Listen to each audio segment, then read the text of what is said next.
if you get in with some other women that are really searching for the heart of God, He wants to meet you where you are. If you're dealing with a child with medical needs, or if you're dealing with marriage problems, or whatever it is, everybody's got them.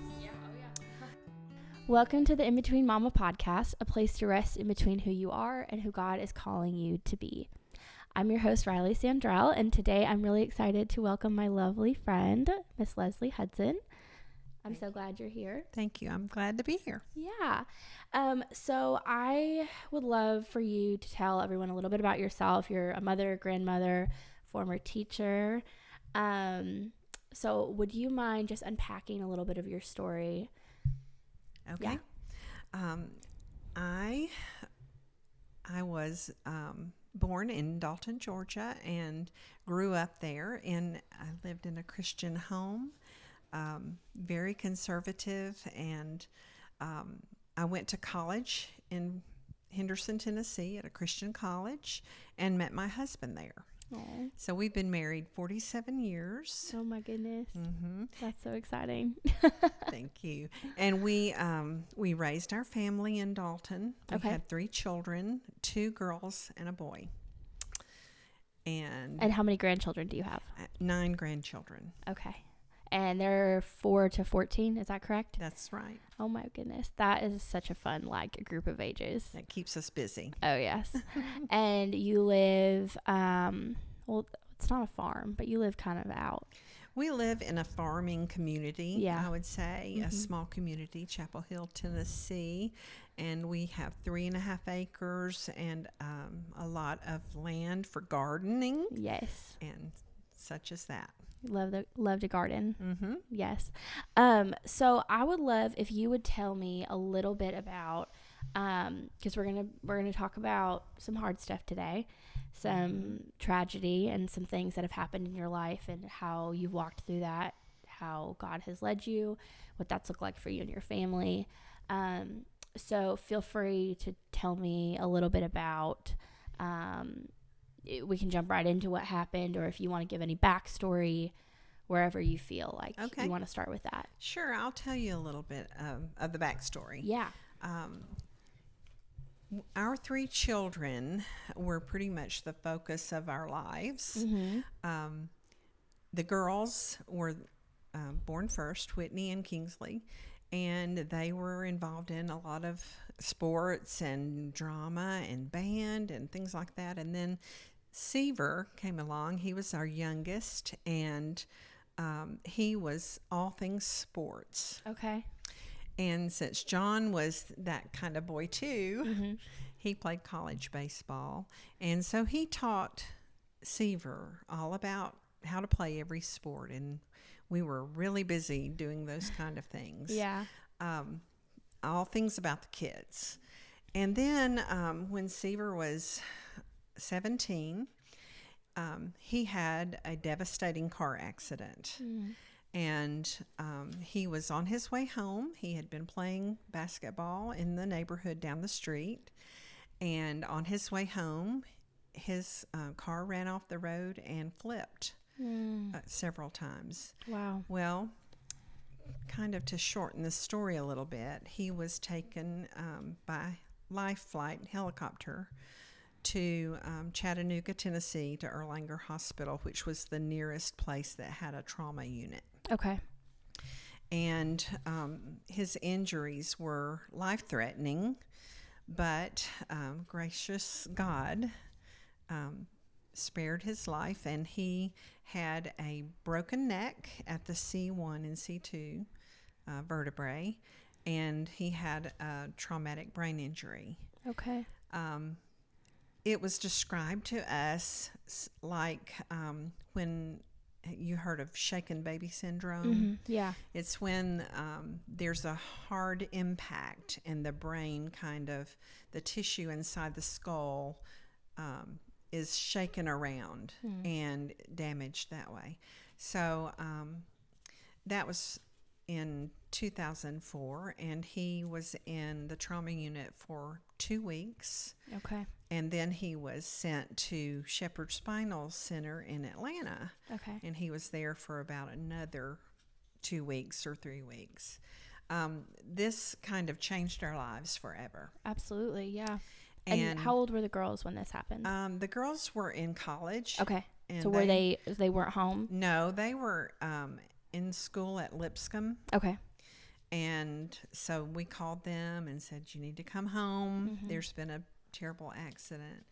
But Seaver was in a coma for 3 days. And then it was just a long journey of recovery after that. Mm-hmm.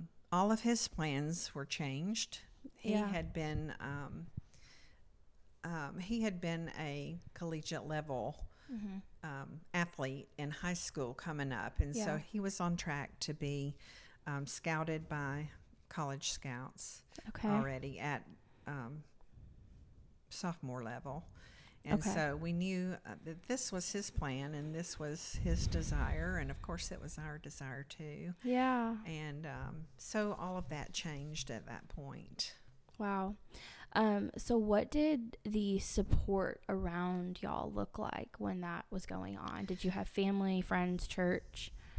We had just an outpouring of love and support from people we knew in the community, people that Seaver had gone to school with, his friends and their parents, and our church family, and everyone there, and our extended family. Everyone reached out to us and were very supportive.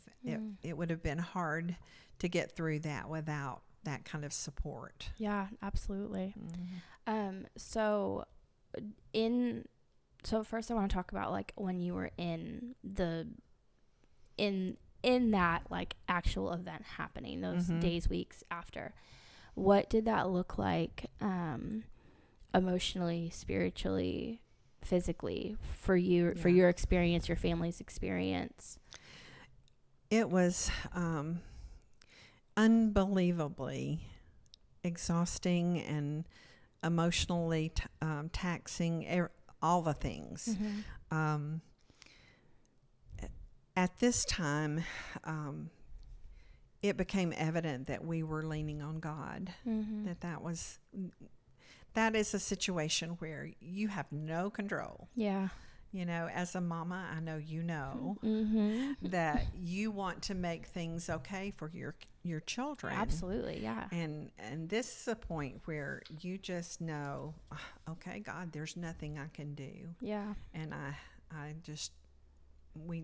John and I both, and our family, we just had to look to God for our strength. Yeah. Because I don't know where it came from otherwise. Yeah. You know. Yeah. Well, and that's such a testimony to just the relationship that you had within your family as well, of being able to just come together and bring it before the Lord of, we have nothing. So that's right. This is what it is. Yeah. And so how do you feel like in the weeks after that, how did it look to seek God throughout the aftershock? Was there questioning? Was there like, why are we here? Or did that maybe come later? If you tell me a little bit about that. This is where I really believe if you have a firm foundation in the Lord, that will provide you a firm place to stand. And because we had been told and people had warned us and said, guys, you know that it's events like this where marriages break up. Yeah. It causes such a stress and strain on relationships. Yeah. And we were determined that we were not going to let anything come between us, that we were going to lock arms and move forward together. We were going to make decisions together and just stay in touch with each other. Yeah. You know, I think especially for a man, It's hard because the dad of the family feels responsible for everyone, for you and for the children. Absolutely. And they're the, the gatekeeper, the one who is the strong one. Yeah. And keeps everyone safe. And at this kind of time, their confidence is just shaken. Not only that is John was taken away from his job for several weeks. Yeah, and he was a teacher. No, at this time he has started his own landscaping company. Okay, and so that's even that's even harder, even more. Yeah, so he had to be away from his business. I remember one day at the hospital. We had decided, this has been about a week after the wreck, and we had been talking about he needed to go and take care of some things. And I said, it'll be okay. You go today, and I can call you if we need you. Yeah. And so he left very hesitantly. Oh, I'm sure. And then about 15 minutes later, they came in and they did a check on Seaver, on his legs, and they were checking him vascularly, his veins for blood clots, and they found a blood clot. Oh my goodness. In one of his legs. And so I got on the phone and I said, "You're not going to believe this, but he's got a blood clot in his leg. Yeah. They're going to have to insert. They had to insert a filter in his groin. I didn't know anything about all of this, but he had to turn around and come back to the hospital. Yeah. So that's a lot. Yeah. And then after, I think it was exactly 2 weeks, the hospital decided he was ready to go to a rehab hospital. And we got him in at Shepherd Spinal Center in Atlanta, which is supposedly the premier place in the Southeast for this kind of injury. And so they took him by ambulance to Atlanta, and we went down there. So, it was just hard. We were away from home. We were away from our girls, from our jobs. And fortunately, I had a friend who stepped up and said she was a former teacher, but she wasn't teaching at the time. Yeah. And she just went in the office at my school and talked to the principal and volunteered to take my class. Oh, wow. For as long as needed. That's so kind. It was. Wow, what a blessing. Yes, it was really great. Yeah. I would love to touch on something you said about how y'all, with your marriage, locked arms and just decided, like, we're going to walk through this together. Was there a moment, was that, like, in the midst of that, or do you feel like that was more after? And do you feel like there was anything foundationally in your marriage, which I know we could talk hours about that, that you feel like was already established to be able to say, okay, we're not going to let this crumble? Because I mean, I was talking to my friend Mila on this podcast a couple weeks ago about grief when they lost their infant daughter, and how it took her husband 7+ years to be able to deal with the grief of that, because two people grieve very, very differently. Right. And then being married and trying to walk through that. So if you could tell me a little bit about that, what that looked like for you guys. John and I both grew up in homes that had a mother and a father in a Christian home, and there was just never a question with us about how we were going to live our lives. We were going to be together and follow the biblical model of marriage, and that's what we wanted for each other. Yeah. And together. So it comes down to the foundation, just the commitment that we had. Yeah. I can see how if you're shaky anywhere on your commitment, or what if you don't want the same things, that can really pose a problem. Yeah, I mean, especially it's a choice every day to stay, it is a choice to stay married every day. Yeah. Every day. And it's so hard because in this society we're living in, it doesn't seem that cut and dry. But I guess when you just take divorce and separation off the table, as far as in a healthy and non-abusive household, right, then it's just not an option. right. Yeah. So I would love for you to tell me a little bit about what that all looked like as a mother for your other children, and how mothering them through that situation, and then now we're almost 20 years later. It'll be 20 years next year. It's because you said 2004. Yeah, it'll be 2024. I've lost a year. Oh boy. Yeah. So almost Wow. 20 years later, Yes. Still, like, what does life look like now, if you wouldn't mind sharing a little bit? Okay, well, they were college age when the wreck happened, and Whitney was 6 years older than Seaver. So, Okay. They grew up somewhat together, but she was, quite a bit older than him. Yeah. Kingsley and Seaver were pretty close growing up. But having them away, that was difficult, especially at the beginning. Yeah. Because they wanted to be there with him and to know what was going on day to day and everything. Yeah. I will have to say their teachers and instructors in school, I believe at this time Kingsley was in a beauty school and Whitney was at Lipscomb, and they were very generous with them and That's helpful. Good. Yeah.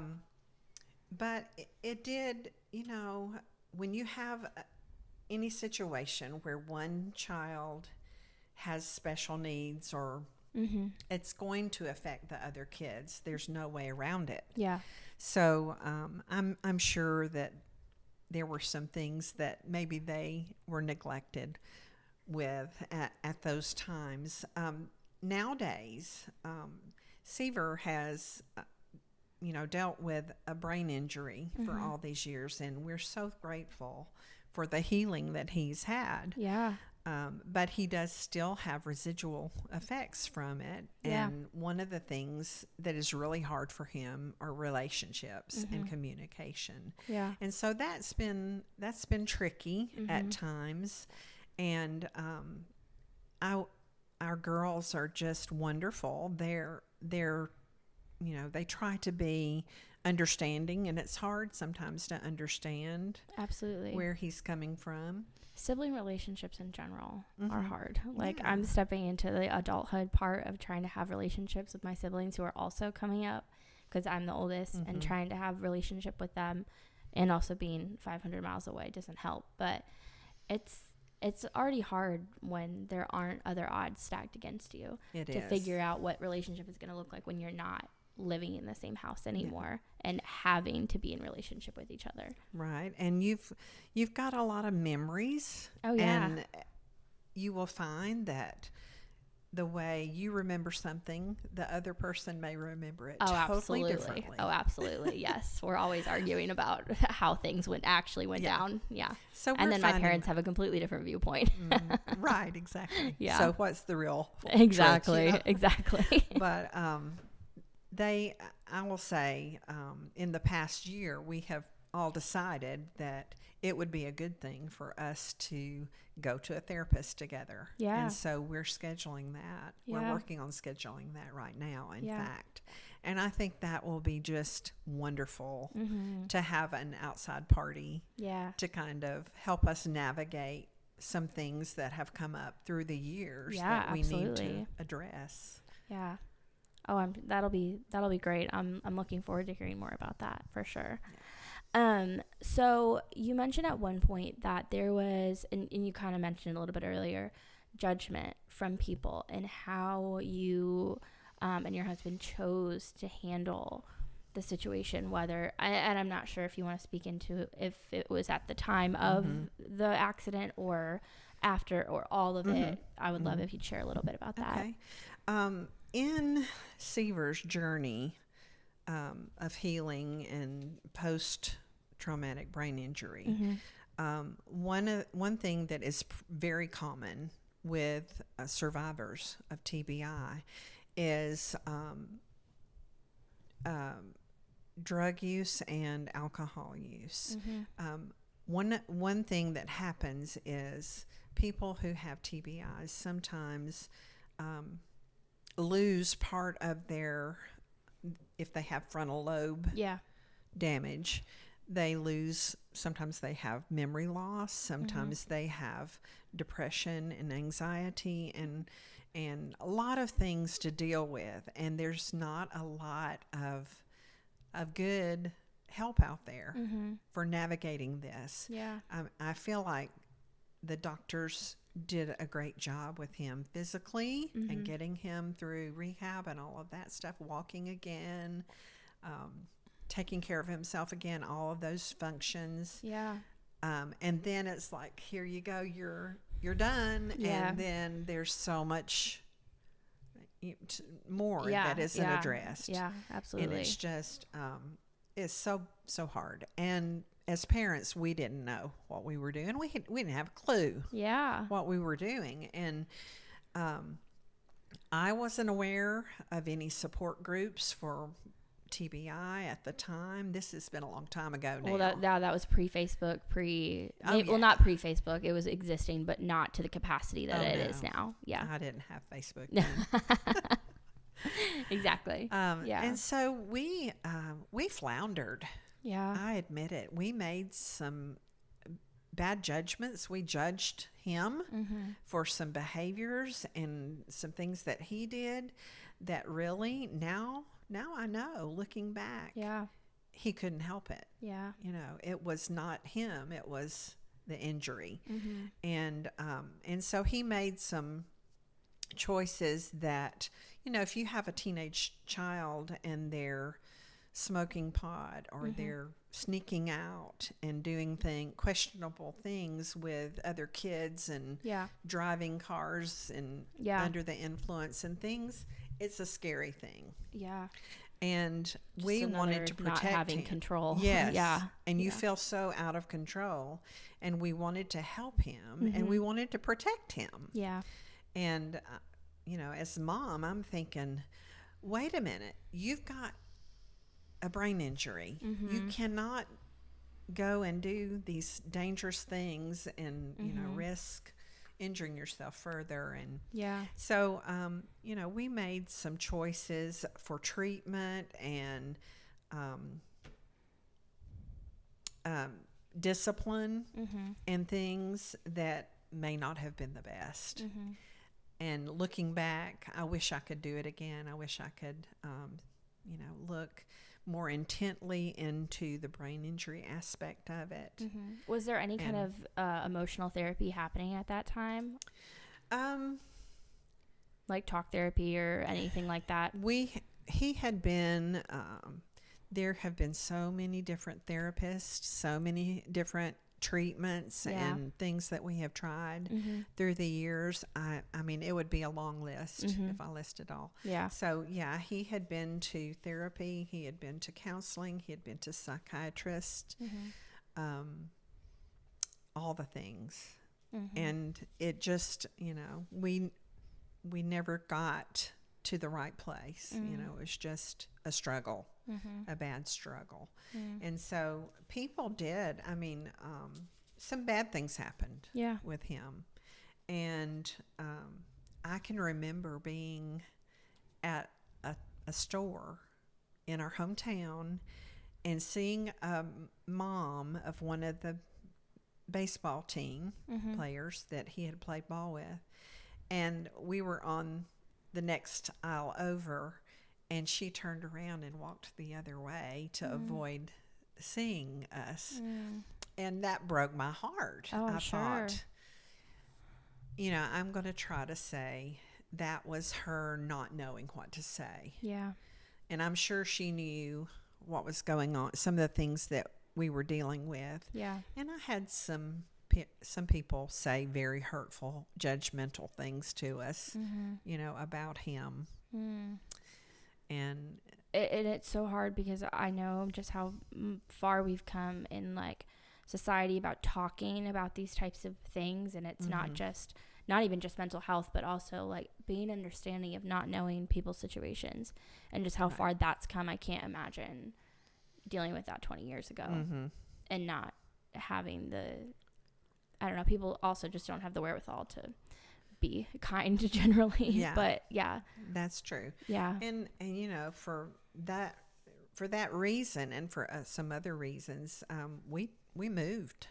We moved to Tennessee. Okay. To leave Dalton and to kind of give him a fresh start and kind of remove him from some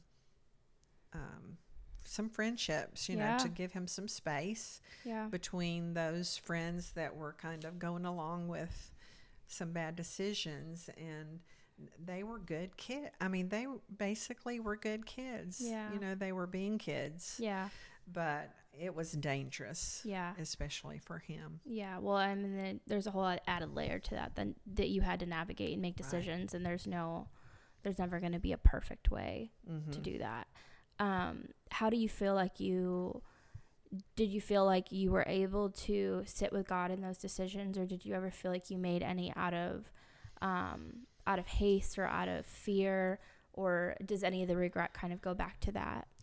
You know, Riley, back then, I'm not sure we really took it to the Lord like we should have.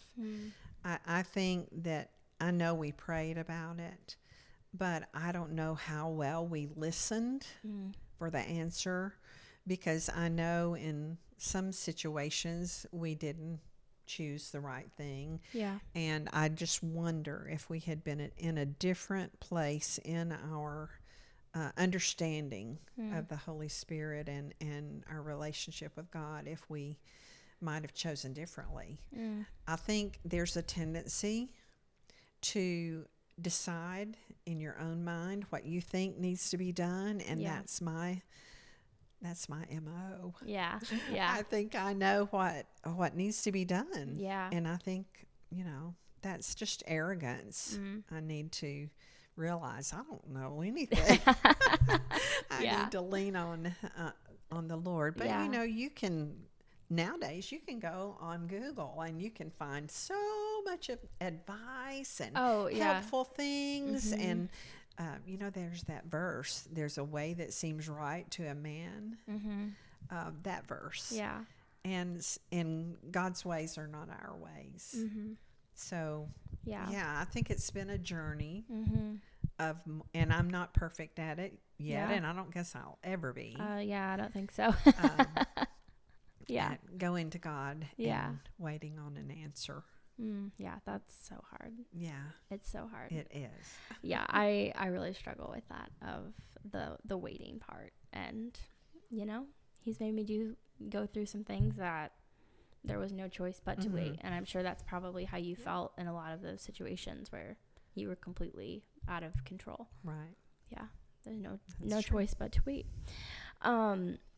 So was there anything health-wise? I don't know if you were in therapy during any of this time, but I'm really trying to focus on this podcast of highlighting things that we can do in different situations. So was there anything health-wise, mentally, physically, spiritually, that you feel like you did, and it maybe even over the years, that has helped you personally walk through the trauma that you experienced through all of this? Because it doesn't just happen to the person that is physically experiencing the trauma. It's to anyone closely connected as well. That's a really good question. And I wish at several points in our history I had gone to therapy, because I think it would have helped me tremendously. Just I did have 2 close sisters that I confided in and talked with about things, and some good friends that we had that were helpful, but I never did that, and I think that's a really good thing to do. Yeah. I would recommend anyone doing that. trying to take care of yourself when you've got chaos all around you. Yeah. And I think this is probably typical mom behavior. Yeah. We put ourselves last. Yeah. And we shouldn't do that because we're the glue. Yeah.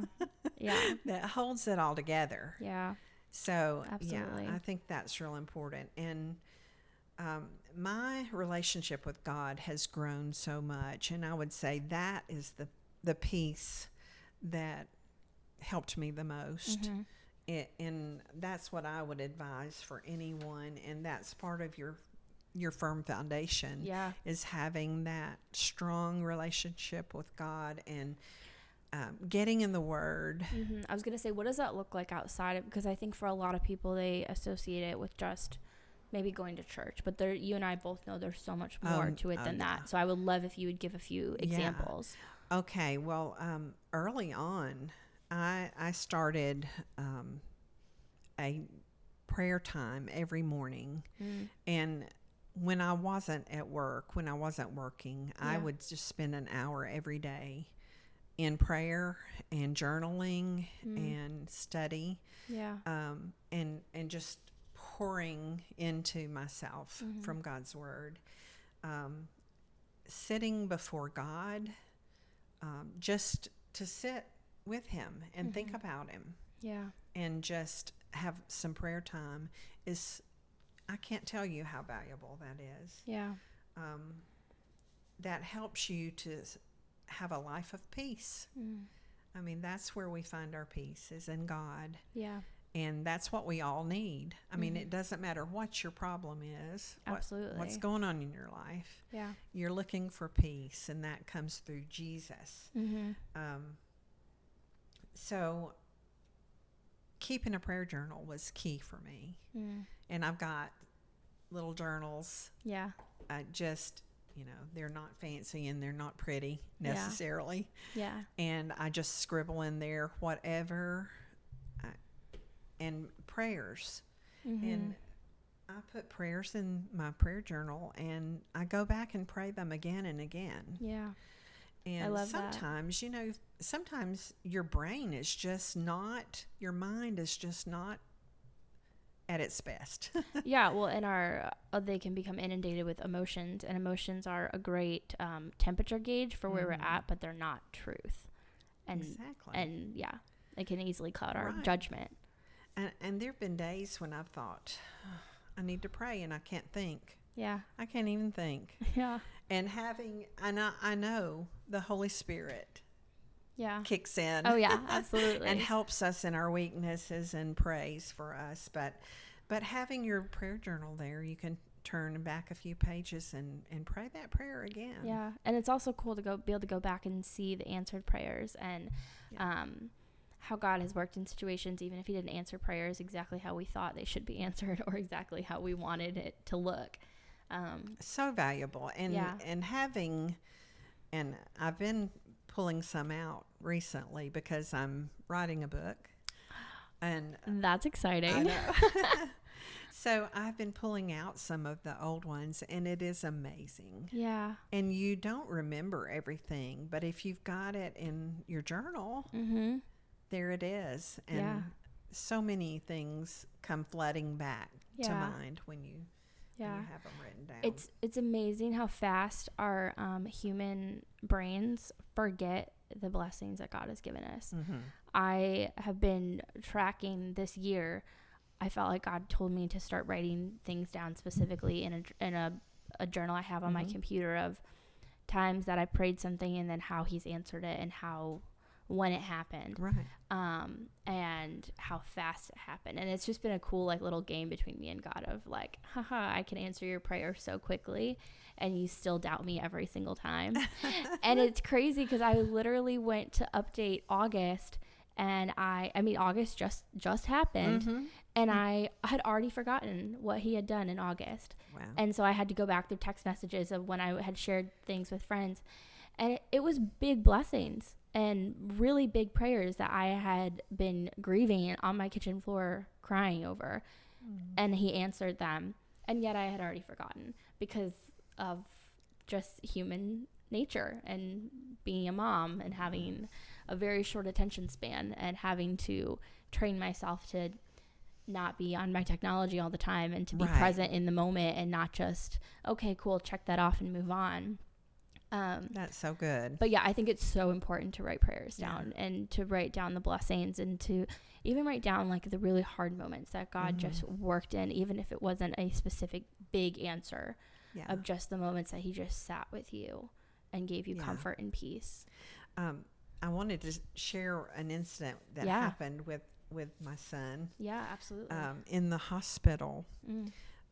When my friend Sally called me, I was in the intensive care waiting room, and she called me to tell me she was going to take my class. And she said, Leslie, I need to tell you something. And she said, when I'm in times of intense prayer, sometimes God shows me things and shares things with me. And when I was praying for Seaver, I saw a vision, and he was standing in front of a group of people. She said he had on a navy jacket and khaki slacks, and he was giving his testimony. Oh, wow. And she said, he wants you to know, God wants you to know that Seaver is going to live, and he's going to give his testimony. Wow. So that was in the hospital. Wow. Okay, so after we were home, several weeks later, I think for Christmas that year, I got him that outfit and I hung it in his closet. Yeah. So kind of forgot about it. You know, a lot of things happened. A lot of bad things happened. Yeah. When she first told me that, I accepted it with joy, and I thanked God for his message. And then I kind of forgot about it. Yeah. Because it didn't happen. And I was thinking, oh, it's going to happen. Yeah. Right away. Yeah. Yeah. So then we moved to Nashville, and a few years later, things were really horrible. We were going through a really tough time. Yeah. And this friend called me again, and I hadn't talked to her since back then. Yeah. And she said, I was riding down your road where you used to live, and the Lord told me to tell you that things are really dark right now, and there's going to be more times of darkness, but Seaver is going to make it out of this, and things are going to be okay. Wow. And so, that was such a blessing. Yeah. Because we hadn't talked. She wouldn't have known anything about it. Yeah. And that was a great message. Yeah. So more years go by, and 2 years ago, in October, actually this time of year, 2 years ago, my son came to me and he said, I need help. I'm really afraid I'm going to hurt myself. And so I said, will you go to a hospital? He said, yeah, I think I need to. Oh, wow. So he stayed in hospital for a week to work through this, and they got him on some medications and did some therapy, got him back on track. Things were better. Yeah. And during the time he was in the hospital, I had shared with a group that I was doing an online study with.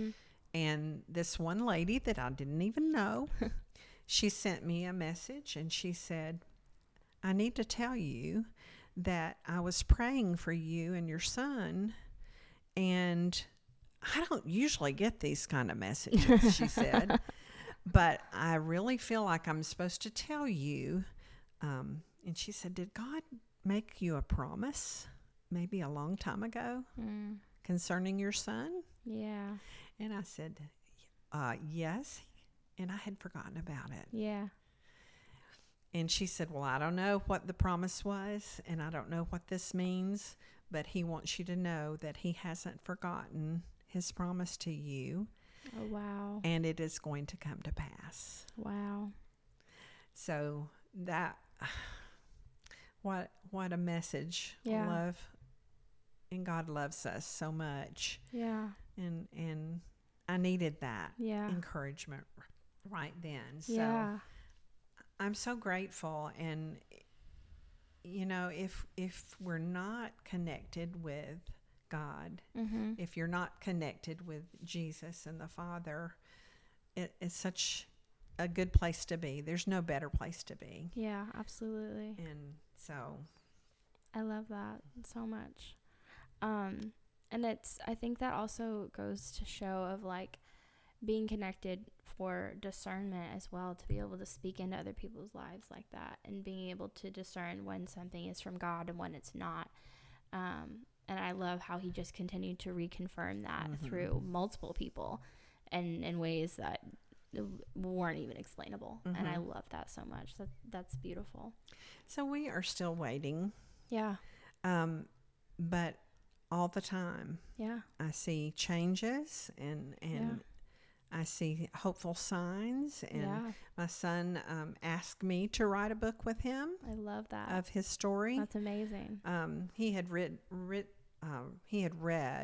a book of a young lady who had a brain injury, and she told about her journey, and it was kind of a parallel with her dad. She would tell what had happened, and then he would give his perspective. It was kind of a back and forth thing. So he had me read that book, and he said, why don't we tell our story? I love that. So wow, I think it's coming. That's a sign too. Yeah, absolutely. that things are better. Yeah, that's amazing. Yeah, God is working in all of that, and I look forward to seeing that come to pass. Thank you. Me too. Yeah. So I guess I just have one more question for you. Okay. Do you have any advice for women who are struggling with children with a lot of medical needs? Because I know that's been something that you've had to now deal with for quite a long time. Do you have any advice just in general? I would just encourage you to find your support system. Everybody's different, and everybody has a different family. Sometimes family's not the best place to find the support system that you need. But with technology these days, you can find you can go on Facebook and you can find a group of other people who are struggling just like you are, and it is really helpful to do that. And if you can find an in-person group to meet with, that's a valuable thing. One of the best things that I have done is to find a small group Bible study.